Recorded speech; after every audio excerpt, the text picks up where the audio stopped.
નમસ્કાર દર્શક મિત્રો, ધ લોકસત્તા શોમાં આપનું સ્વાગત છે।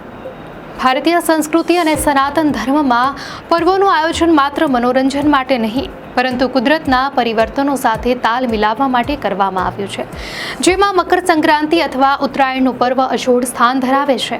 દર વર્ષે જ્યારે સૂર્યદેવ ધનુ રાશિના પોતાના પ્રવાસને પૂર્ણ કરી શનિદેવના આધિપત્યવાળી મકર રાશિમાં મંગલ પ્રવેશ કરે છે, ત્યારે ખગોળીય અને આધ્યાત્મિક દ્રષ્ટિએ એક નવા યુગની શરૂઆત જેવો અનુભવ થાય છે।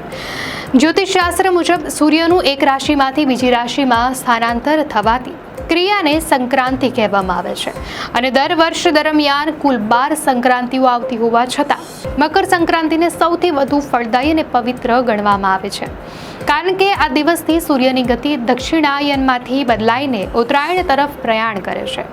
સામાન્ય રીતે આપણા મોટાભાગના તહેવારો ચંદ્રની ગતિ અને તિથિઓ પર આધારિત હોવાથી દર વર્ષ બદલાતા રહે છે, પરંતુ મકર સંક્રાંતિ એ સૂર્ય આધારિત ગણતરી પર ચાલતો તહેવાર હોવાથી તે અચૂકપણે મધ્ય જાન્યુઆરીમાં જ આવે છે, જે ભારતની વૈજ્ઞાનિક પંચાંગ પદ્ધતિની સચોટતા દર્શાવે છે।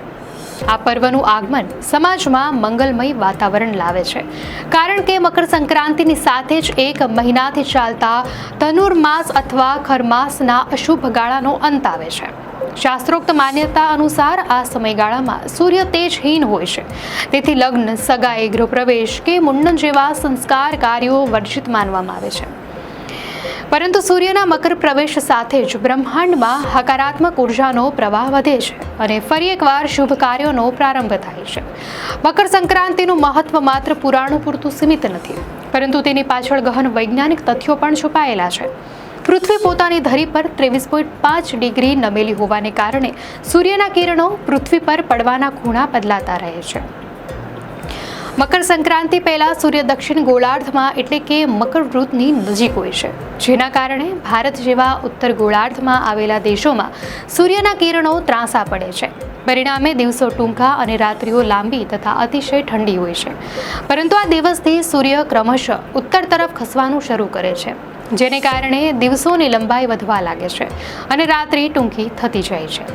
આ કુદરતી પરિવર્તન ઠંડીના પ્રકોપને ઘટાડીને વાતાવરણમાં હૂંફ લાવે છે, જે માનવ સ્વાસ્થ્ય અને ખેતીવાડી માટે અત્યંત આવશ્યક છે।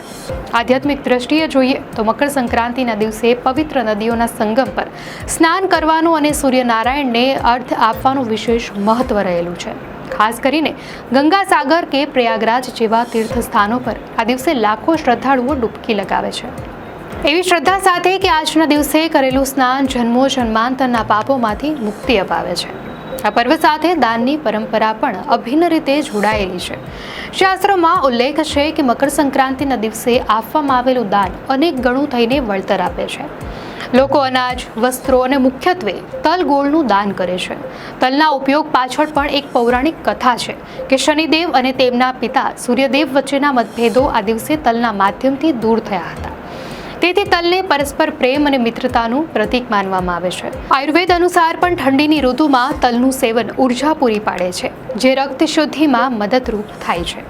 આ રીતે મકર સંક્રાંતિ એ ધર્મ, વિજ્ઞાન, ખગોળ અને આયુર્વેદનો એક અદ્ભુત સમન્વય છે, જે સમગ્ર ભારતમાં લોહડી, પોંગલ કે બિહુ જેવા વિવિધ નામે અલગ અલગ રીતે ઉજવવામાં આવે છે, છતાં તેની પાછળનો હાર તો એક જ છે: અંધકારમાંથી પ્રકાશ તરફની ગતિ અને પ્રકૃતિ પ્રત્યે કૃતજ્ઞતા।